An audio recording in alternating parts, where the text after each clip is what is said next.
పారిశుద్ధ్య నిర్వహణ, పచ్చదనం పెంపు లక్ష్యంతోనే తెలంగాణ రాష్ట్ర ప్రభుత్వం స్వచ్ఛదనం పచ్చదనం కార్యక్రమాన్ని అమలు చేస్తుందని రాష్ట్ర road development corporation chairman Malreddy Ramareddy అన్నారు. సోమవారం తుర్కయంజాల్ మున్సిపాలిటీ పరిధిలో ఏర్పాటు చేసిన స్వచ్ఛదనం పచ్చదనం కార్యక్రమంలో తుర్కయంజాల్ అంబేద్కర్ చౌరస్తా నుండి మాసబ్ చెరువు వరకు ర్యాలీ చేపట్టారు. ఈ ర్యాలీలో ప్రజా ప్రతినిధులతో పాటు వివిధ పాఠశాలల ఉపాధ్యాయులు, విద్యార్థులు, మున్సిపల్ సిబ్బంది పాల్గొన్నారు. రోడ్డు ప్రక్కన చెట్లను నాటారు. మున్సిపల్ సిబ్బందితో కలిసి పారిశుద్ధ్య కార్యక్రమంలో పాల్గొన్నారు. అనంతరం విద్యార్థులకు మొక్కలను అందజేశారు. ఈ కార్యక్రమంలో మున్సిపల్ చైర్పర్సన్ మల్రెడ్డి అనురాధ రామరెడ్డి, కౌన్సిలర్లు గుండ్లపల్లి హరిత ధనరాజ్ గౌడ్, కొత్తకుర్మ మంగమ్మ శివకుమార్, కోష్క ఐలయ్య, కమిషనర్ అమరేందర్ రెడ్డి, మున్సిపాలిటీ అధికారులు, సిబ్బంది, మైనారిటీ గురుకుల పాఠశాల ఉపాధ్యాయులు, విద్యార్థులు, KB school, Krishnaveni talent school, brilliant school విద్యార్థులు తదితరులు పాల్గొన్నారు. నా పేరు Madhuri, brilliant high school physics టీచర్గా వర్క్ చేస్తున్నాను. ఇవాళ గ్రీనరీ అట్మాస్ఫియర్ గురించి ఏదైతే ప్రోగ్రామ్ కండక్ట్ చేశారో దానికి మా స్కూల్ నుంచి పార్టిసిపేషన్ కోసం ఇక్కడికి వచ్చాం. ప్లాస్టిక్ యూసేజ్ ఎక్కువ గవర్నమెంట్ నుంచి కూడా ఉంటుంది. వాళ్ళ దగ్గర నుంచి కొంచెం కంట్రోల్ అవుతాయి, పిల్లల దగ్గర నుంచి కొంచెం కంట్రోల్ చేయగలుగుతాం. ప్లాస్టిక్ యూజ్ చేయొద్దని చెప్తున్నారు కానీ ఏ ప్లాస్టిక్ యూజ్ చేయాలో చెప్పట్లేదు, పిల్లలకి అవగాహన ఇవ్వట్లేదు. P1 నుంచి P7 వరకు ప్లాస్టిక్ ఉంటుంది. దాంట్లో మనకు ఏది వాడాలి ఏది వాడకూడదు అని పిల్లలకి తెలిస్తే వాళ్ళు కొనేటప్పుడు చూస్తారు, ఈ ప్లాస్టిక్ వాడచ్చు ఈ ప్లాస్టిక్ వాడకూడదు అని వాళ్ళకు ఒక అవగాహన ఉంటుంది. అది మా స్కూల్ నుంచి మేము ఎలా ప్రొవైడ్ చేస్తున్నామో తల్లిదండ్రులకు కూడా తెలియాలి. ప్రభుత్వం అనేది కొంచెం చెప్తే మున్సిపాలిటీ వాళ్ళ దగ్గర నుంచి కానీ పంచాయతీ వాళ్ళ దగ్గర నుంచి కానీ స్కూల్ వాళ్ళకి ఆర్డర్స్ ఇస్తే వాళ్ళు వాడడం ఆపేస్తారు. మనం పొద్దు నుంచి సాయంత్రం వరకు వాడే ప్లాస్టిక్ ఏదైతే ఉందో అది బయట పడేయకుండా కలెక్ట్ చేసి కొన్ని సంస్థలు ఉంటాయి, వాటిని తీసుకొని రీసైక్లింగ్ చేస్తారు.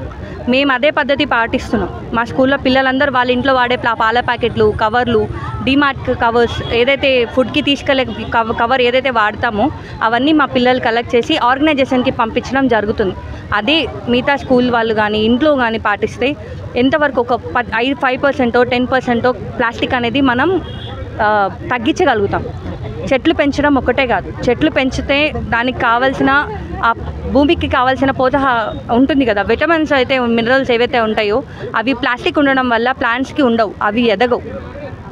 చెట్లు ఒకటి పెంచితే సరిపోదండి, దానికి కరెక్ట్గా దాని చుట్టుపక్కల ప్లాస్టిక్ లేకుండా చూసుకోవాల్సిన బాధ్యత మనది, వాటర్ పోసే బాధ్యత మనది.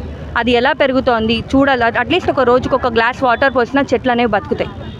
ఇదంతా పిల్లల మీద, పిల్లల దగ్గర నుంచే కాదండి, పెద్దవాళ్ళు, పిల్లలు, ఎవరైతే ఈ ఫౌండేషన్స్ ఉంటాయో వాళ్ళ దగ్గర నుంచి కూడా NGOs అన్నీ స్టార్ట్ అవ్వాలి. ఇవన్నీ అవుతేనే మనం ప్లాస్టిక్ అనేది కొంచెమైనా తగ్గుతుంది. ఉన్న పొల్యూషన్కి, ఇప్పుడు మనం ఉన్న జీవన విధానానికి ప్లాస్టిక్ ఎంత అలవాటు పడ్డామో దాంట్లోంచి బయటకు రావాలంటే మినిమం 50 సంవత్సరాలు మినిమం పడుతుంది. ఒక రోజులో మారిపోయేది కాదు, ఇదంతా టైం పడుతుంది. ఆ టైం పట్టేదానికి పిల్లలకి ఇప్పటి నుంచి అవగాహన అనేది రోజుకు ఒక 5 నిమిషాలు 10 నిమిషాలు ముందు పెద్దవాళ్ళ నుంచి మొదలవుతే వాళ్ళని చూస్తూ నేర్చుకునే పిల్లలు కూడా నేర్చుకుంటారు. First of all I will thank you our CM Revanth Reddy గారు. ఇంత మంచి ప్రోగ్రామ్ని కండక్ట్ చేస్తున్నందుకు నేను కృతజ్ఞత తెలియజేస్తున్నాను.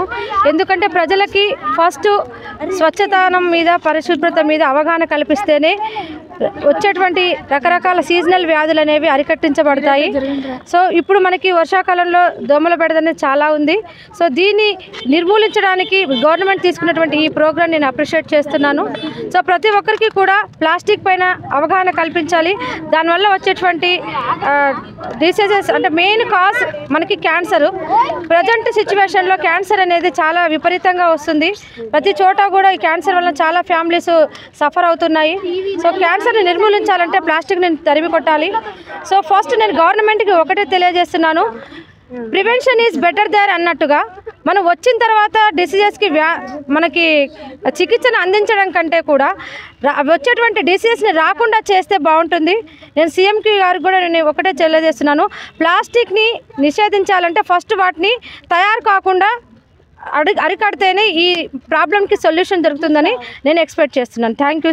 అందరికీ శుభోదయం. ఇక్కడికి వచ్చిన పెద్దలందరికీ నా పాదపేర్లు తెలుసుకుంటున్నాను.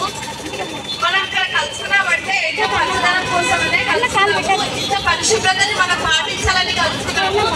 ఈ సొసైటీని మనం స్పాయిల్ చేయొద్దు, ఎందుకంటే ఇంత పచ్చదనాన్ని మనకి ఇచ్చిన ఈ సొసైటీని ఇంకా అభివృద్ధి చేయాలి. ప్రతి ఒక్కరు ఒక్కొక్క చెట్టుని మన ఇంటి దగ్గర పాతిపెట్టే వాళ్ళుగా చూస్తున్నాము.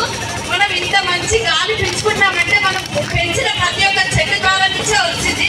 కాబట్టి ఒక్క చెట్టుని కూడా మనం నరకొద్దు, దాన్ని